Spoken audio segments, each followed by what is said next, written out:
Thank you, President. My matter is for the Attorney-General. It follows an exchange I had with the former Attorney-General, Ms Hennessy, a very cordial and well-meaning exchange, I might add, on the subject of guardianship arrangements for hospital patients. As the first part of that, in an adjournment matter in August 2019, I raised quite a number of points on this topic. In particular, I spoke of the extraordinary delays, sometimes months worth of delays, associated with quite a large number of cases where patients were ready for discharge from hospital but also needed to have a guardian appointed to help oversee their future care and well-being.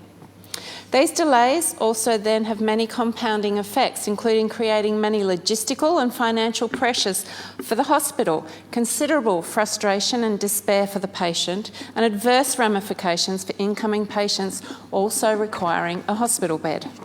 In Ms Hennessy's reply, she noted the government had recently made various funding announcements and changes that she believed were helping to resolve these issues.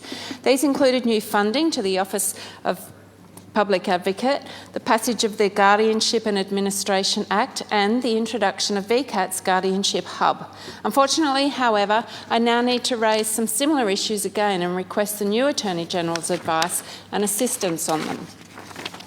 I say unfortunately because in Northern Victoria it seems that, as well as intentioned as those actions reinforced by Ms Hennessy appeared to be, there are broadly the same range of problems still being experienced on the ground nearly 18 months later.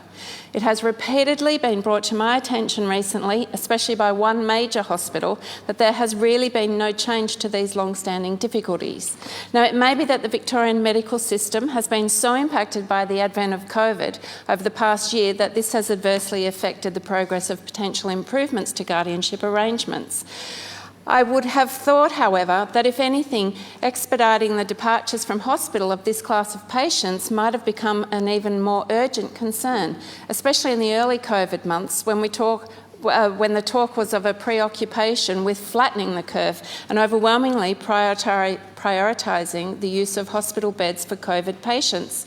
The action I therefore seek is an outline of what actions are being or will be taken by the government to address the ongoing difficulties that are continuing to be experienced in respect of patients needing guardians, especially to reduce the average time between VCAT guardianship lodgements and their allocations.